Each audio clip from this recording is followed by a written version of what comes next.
Cambridge IELTS 2 by the University of Cambridge Local Examination Syndicate. Published by Cambridge University Press, 2000. This recording is copyright.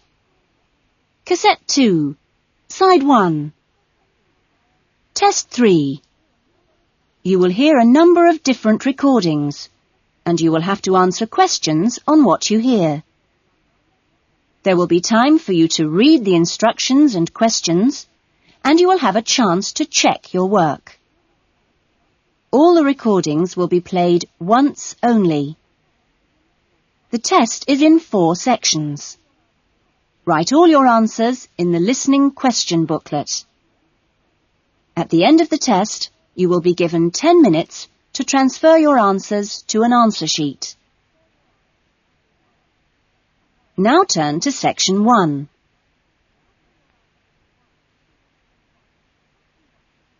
Section 1. You will hear someone being asked their opinion of a new television station. First, you have some time to look at questions 1 to 4. You will see that there is an example that has been done for you. On this occasion only, the conversation relating to this will be played first. Excuse me, I'm sorry to bother you, but would you have time to answer a few questions? What's it about? We're doing some market research for a new television channel starting in 2 years' time. Okay, why not? Lovely. We'll just work through this form. And if we could start with some personal background information? Sure. Right. If I could just have your age? 35. Right. Great. The respondent is 35 years old, so B has been circled. Now we shall begin. You should answer the questions as you listen, because you will not hear the recording a second time. Listen carefully to the conversation and answer questions 1 to 4. Excuse me, I'm sorry to bother you, but would you have time to answer a few questions? What's it about? We're doing some market research for a new television channel starting in 2 years' time. Okay, why not? Lovely. We'll just work through this form. And if we could start with some personal background information? Sure. Right. If I could just have your age? 35. Right. Great. And your job? Systems analyst. But for the form, I don't know whether it would count as professional or business or what. What do you think? Okay, it's more like business. Fine. And would you mind my asking about your salary, or we can leave it blank? No, I don't mind. It's 40,000 a year. Oh, thank you. Right. About your current watching habits, what would you say is your main reason for watching TV? Well, at work, I tend to read for information and what have you, so I'd say that with TV, it probably just helps me relax and unwind. Fine. And how many hours a day, on average, do you watch TV? Not a lot, really. I should say just over an hour. You now have some time to look at questions 5 to 10. Now listen carefully and answer questions 5 to 10. So what are the 2 main times of the day that you watch TV? Well, a little around breakfast time, and then it tends to be really late, 11 or even midnight, when I finish work. And what sort of programs do you go for? Some news bulletins, but I also really like to put my feet up with some of the old comedy shows. Fine. And turning to the new channel, which type of programs would you like to see more of? Well, I certainly don't think we need any more factual programs, like news and documentaries. I think we need more about things like local information, providing a service for the community. And in the same vein, perhaps more for younger viewers. Good quality stuff. Uh-huh. And if you had to give the new directors some specific advice when they set up the channel, what advice would you give them? I think I'd advise them to pay a lot of attention to the quality of the actual broadcast. The sound system. People are very fussy these days about that. And in general, I think they ought to do lots more of these kinds of interview, you know, talking with their potential customers. Oh, I'm glad you think it's valuable. Certainly, yeah. Good. Okay. This will be a commercial channel, of course, but how often do you think it is tolerable to have adverts? Well, out of that list, I'd say every quarter of an hour. I don't think we can complain about that, as long as they don't last for 10 minutes each time. Quite. And would you be willing to attend any of our special promotions for the new channel? Yes, yeah, I'd be very happy to, as long as they're held here in my area. Okay, I'll make a note of that. And finally, may we put you on our mailing list? Well, I'd prefer not, except for the information about the promotion you mentioned. Can I have your name and address? Of course. Here's my card. Oh, lovely. And thank you very much for your time, and we look forward to seeing you. Yes, indeed. Thanks. That is the end of section 1. You will now have half a minute to check your answers. Now turn to section 2. Section 2. You will hear a student welfare officer talking to a small group of students just before the beginning of term. First, you have some time to look at questions 11 to 16. Now listen carefully to the talk and answer questions 11 to 16.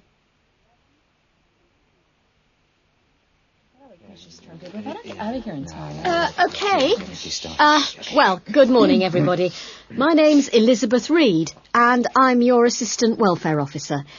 What I'd like to do now is tell you a little more about some of the social facilities available on the campus, and also to tell you something about what the town has to offer. As you probably know already, the Student Union building is the main centre of social life here, as indeed it is in most British universities. The Union runs a weekly programme of events for all tastes. Oh, everything from discos to talks by guest speakers. Many of these events are fundraising activities for charities, which the Union takes very seriously. They manage the Students' Union paper shop, selling magazines and newspapers, as well as stationery, sweets and so on. Let me see. There's the ticket shop, where you can get some very good deals on, well, for example, coaches to London, or inexpensive charter flights. As cheap as you'll get anywhere, people say. Or tickets for big pop groups playing here, or at other venues all over the country. Or plays in London. Oh, and we mustn't forget the Union cafeteria and the big new diner. Yes, did you have a question? Yeah, does the Union also provide help with any problems? I mean, advice on financial problems, for example. Or does the university provide that?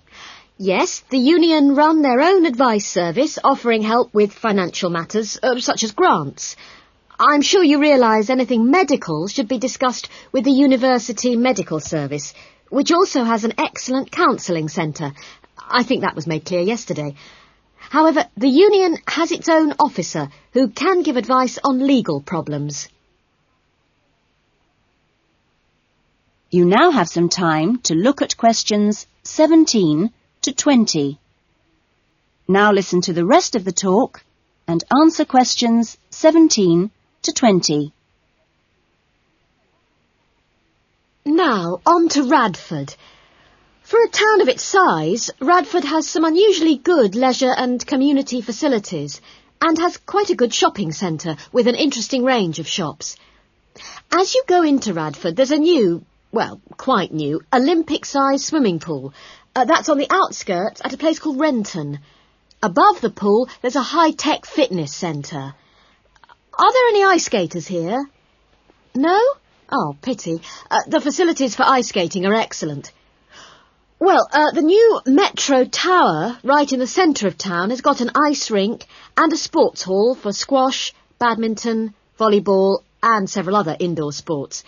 And in the same building, there's a new cinema with 6 screens.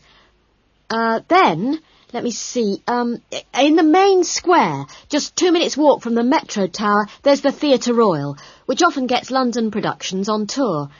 And in the streets nearby, you can find a good range of inexpensive restaurants, including Indian, Chinese, Thai and Italian.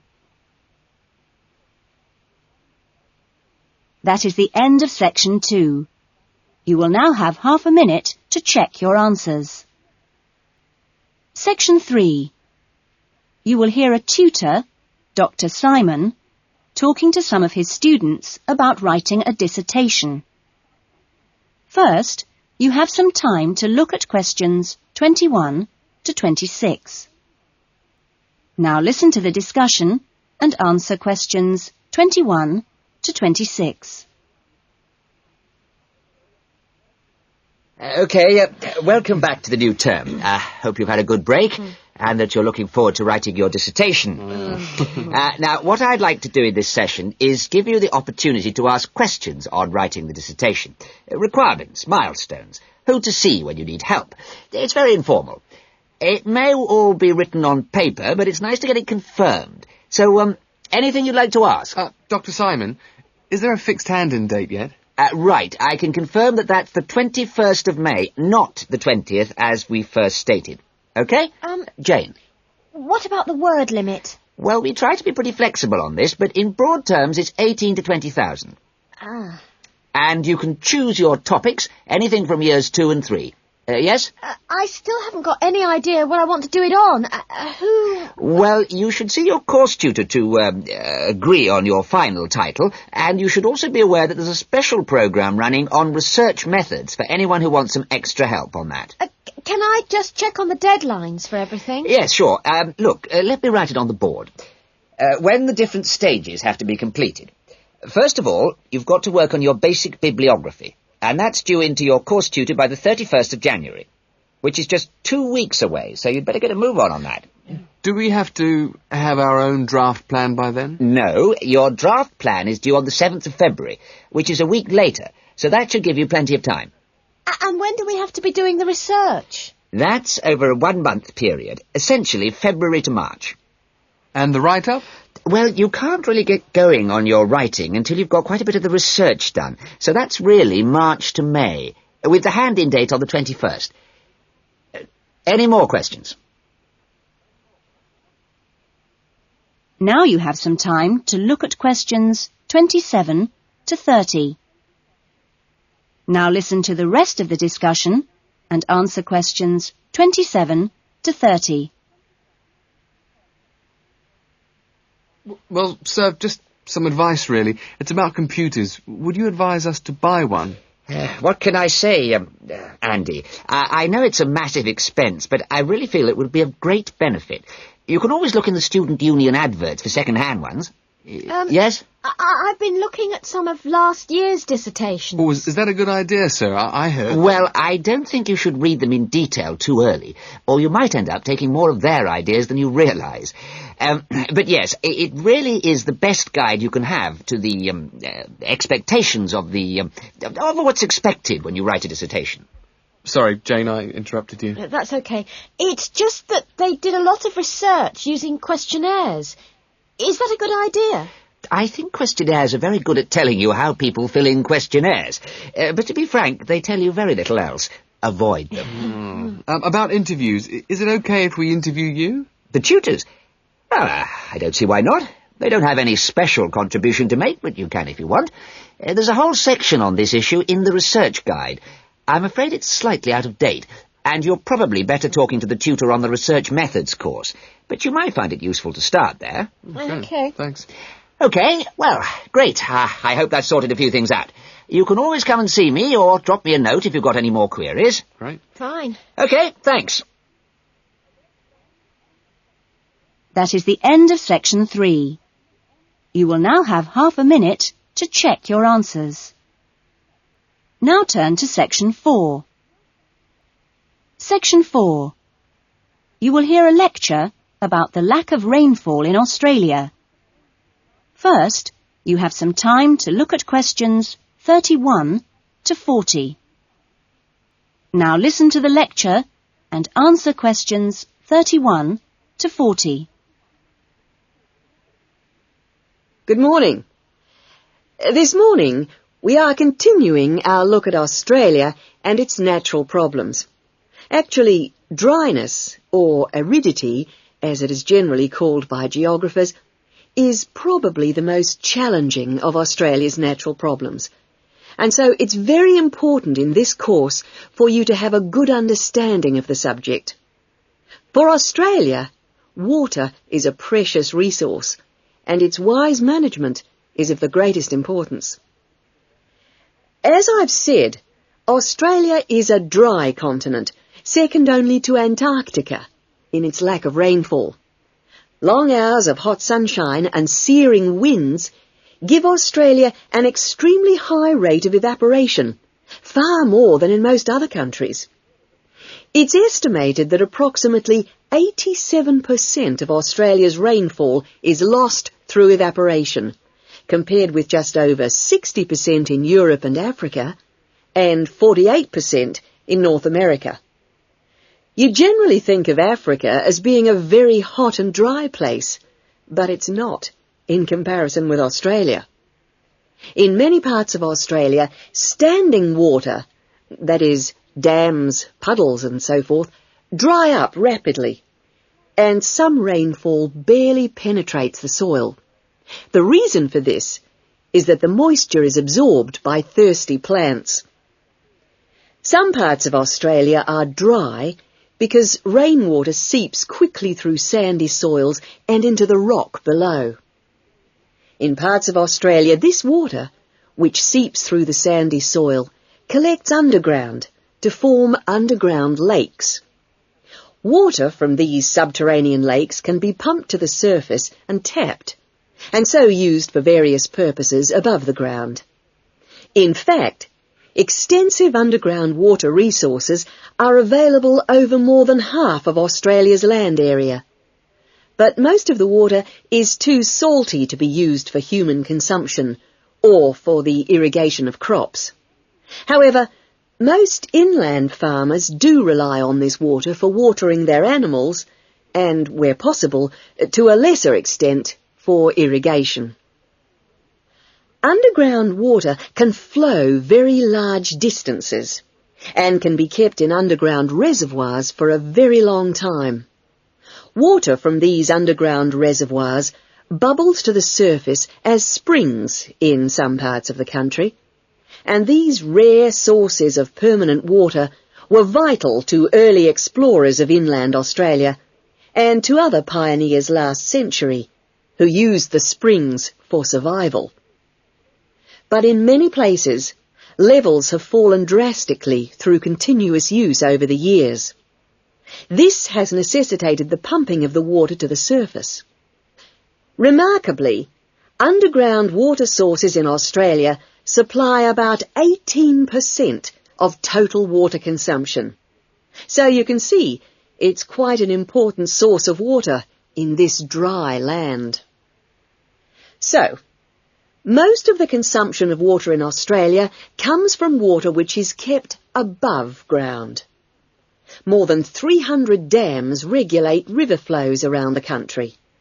The dams store water for a variety of functions. The rural irrigation of crops, without which many productive areas of the country would not be able to be farmed. The regulation of flooding, a serious problem which will be dealt with later in the course. And last but not least, the harnessing of the force of gravity for the generation of electricity. That is all we have time for this morning, but you'll be able to do further study on this important area in the library. I have a handout here with references on the subject, so if you're interested, please come up to the desk and take a copy. Next week's lecture is a case study of an outback farm, and it'll be going into detail about some of the problems we've discussed here. That is the end of section 4. You will now have half a minute to check your answers. Cambridge IELTS 2 by the University of Cambridge Local Examination Syndicate. Published by Cambridge University Press, 2000. This recording is copyright. Cassette 2, Side 2. Test 4.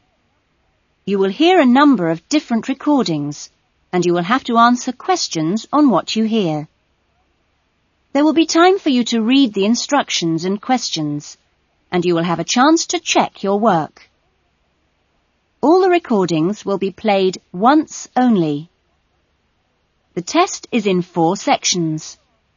Write all your answers in the listening question booklet. At the end of the test, you will be given 10 minutes to transfer your answers to an answer sheet. Now turn to Section 1.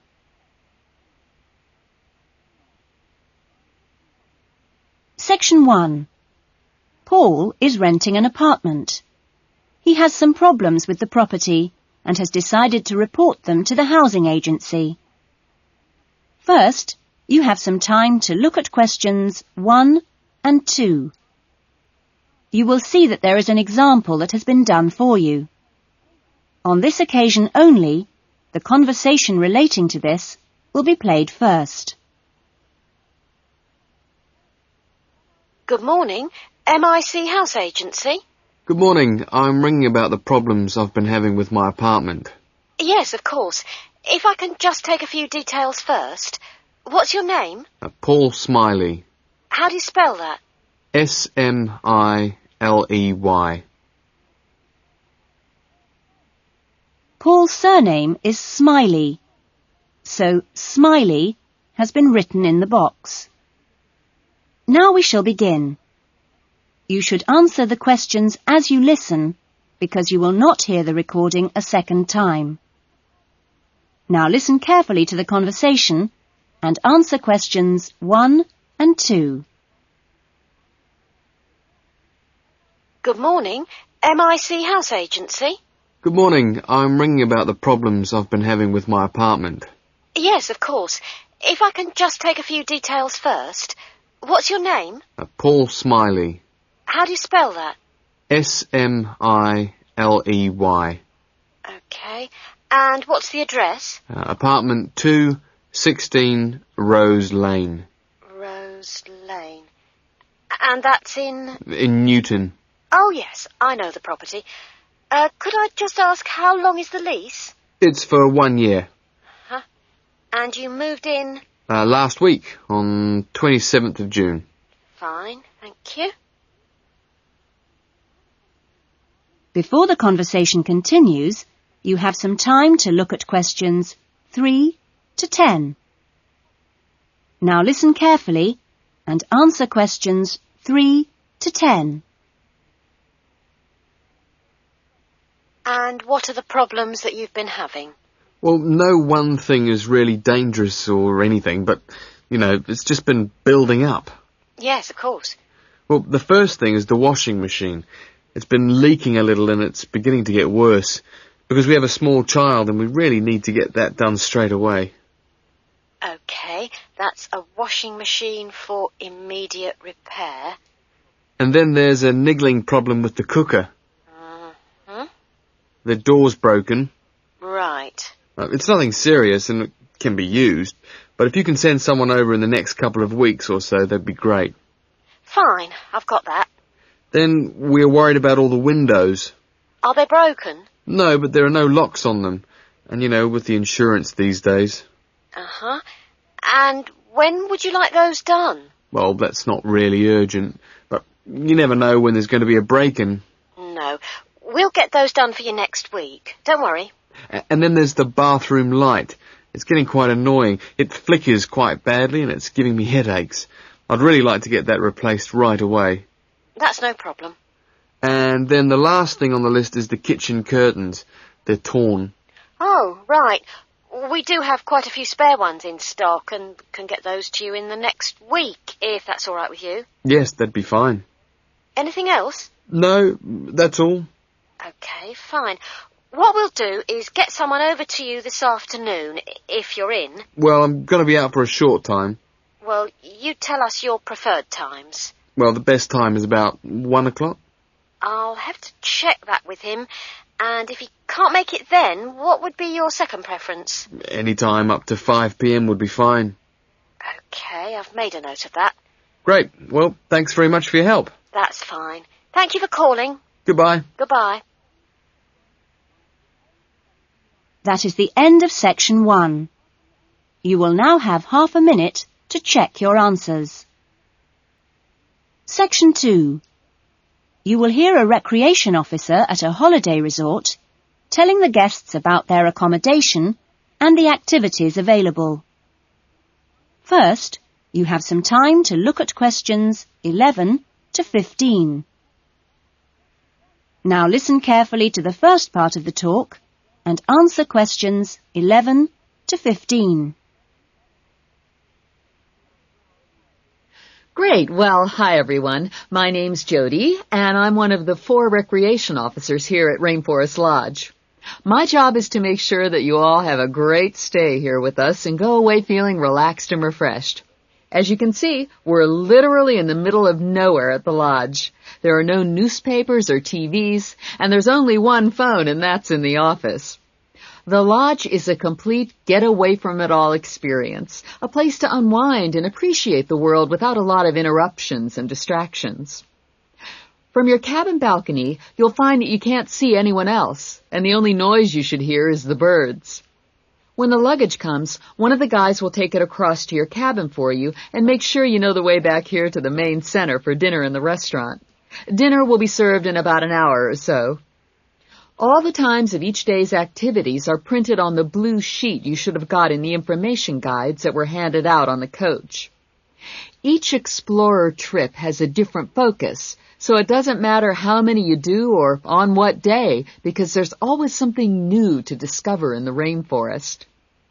Tomorrow, I think we've still got places on the Orchid and Fungi tour. This is on foot and takes you to different parts of the rainforest. Or, if you'd prefer, there's the 4-wheel drive tour to the waterfalls.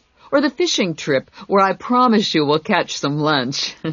And last but not least, the famous crocodile cruise that leaves at 11 a.m. each day. Just in time for the crocodile's lunch. Oh, plenty to choose from here at Rainforest Lodge. Or just sit on your balcony, relax and unwind and enjoy the views. In the evenings, there is the Spotlight Tour, one of my favorites. The Spotlight Tour leaves at sundown and lets you catch a glimpse of some more of the rainforest wildlife as it comes out at dusk to feed.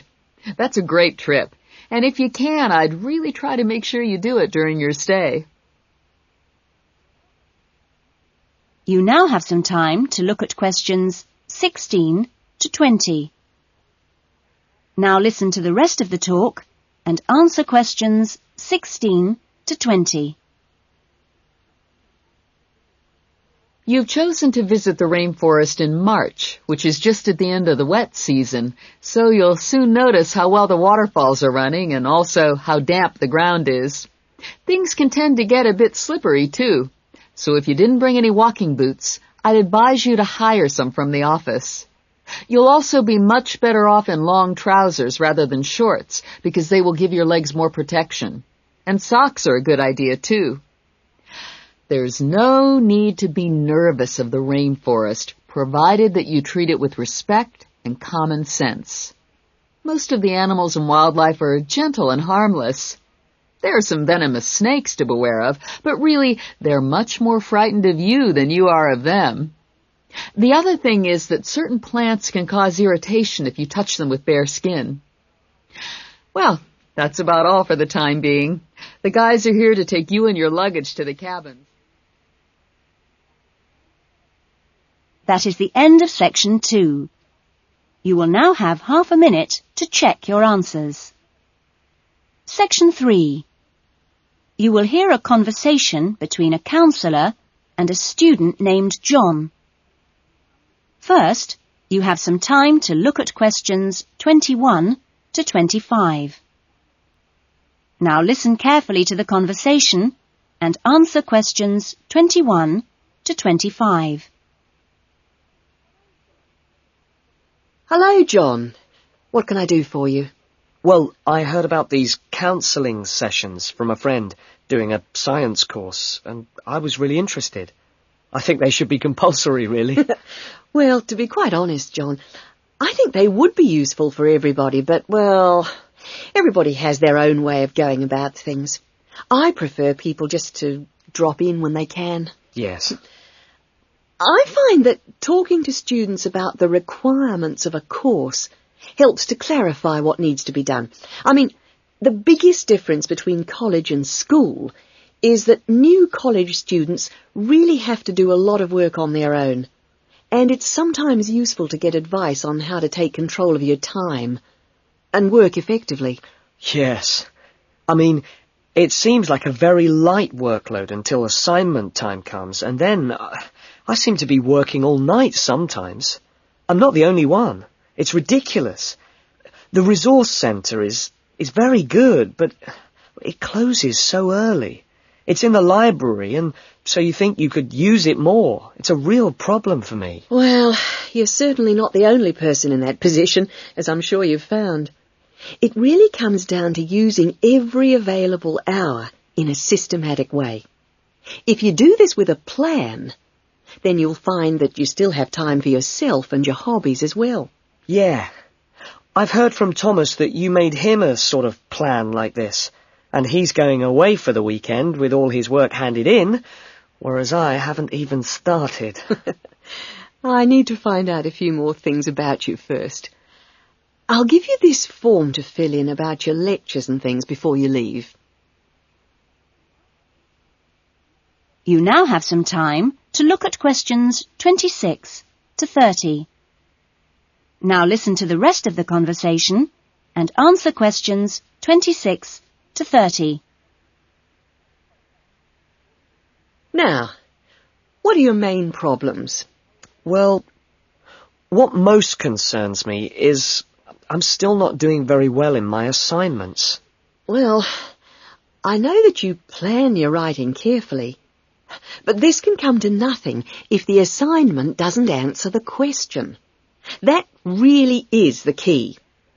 You must read the question carefully and give it a great deal of thought before you even start planning or writing your first draft.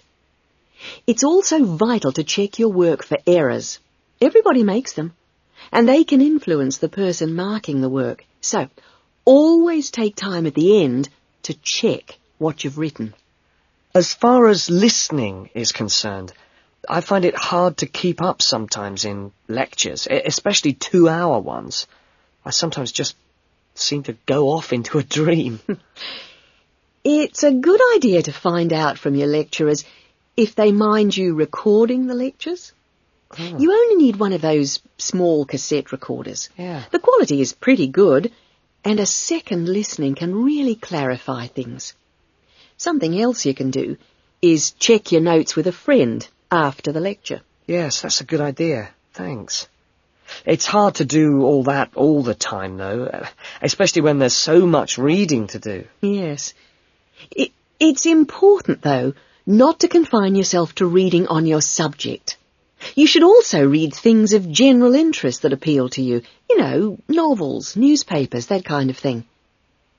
Do you have a good dictionary? Not really. I've never bothered with one. It would probably be a good idea to get one. Dictionaries aren't expensive, and they can help a lot. Also, you can underline or highlight new words, and then you've got a... That is the end of section 3. You will now have half a minute to check your answers. Section 4. You will hear a student talking about his research project in a university tutorial. First, you have some time to look at questions 31 to 40. Now listen to the talk and answer questions 31 to 40. Well, good afternoon. In today's session, John Upton will be sharing some of the findings of his research project from last term. John. Thanks. Well, first of all, a little bit about the background to the project. Our title, as you can see, is pretty straightforward. Car safety. But these days, there's a lot more to it than the usual injunctions about drinking and driving or speeding. I'd been interested and horrified by several newspaper reports on what people call road rage. For example, the famous incident of a man getting out of his car in a car park and hitting the driver of a van who had overtaken him earlier. It seemed to me that there were almost as many serious problems when cars were parked, i.e. were stationary, as when they were travelling at 90 miles an hour. So I decided to make this the focus of the project. For our research, we depended mainly on talking to individuals, asking them questions rather than using written questionnaires. We stopped people at a selected garage on the motorway over a 2-day period and asked them questions about what they'd observed or experienced themselves.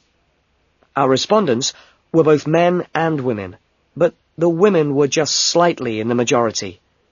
We were pleased by the public's willingness to stop and chat to us. In the end, we talked to a total of 135 drivers over those 2 days. So, what were our findings? Well, as you can see, 93% of respondents had had some kind of problem. A surprisingly large percentage, 24%, had had their car damaged in some way. But the main type of incident was being shouted at. 79% had experienced that. 15% had experienced violence on their own persons. They'd actually been hit by someone. The police tended only to be informed when there was physical violence involved. So, what strategies had people developed to ensure their own safety? Let's have a look at the figures here. Well, first of all, it was quite striking that there were often distinct answers from the men and women. It was mainly women, for example, who said one shouldn't ever stop to find out how to get somewhere, whereas it was men who said you should try to avoid looking directly at other drivers. Both men and women...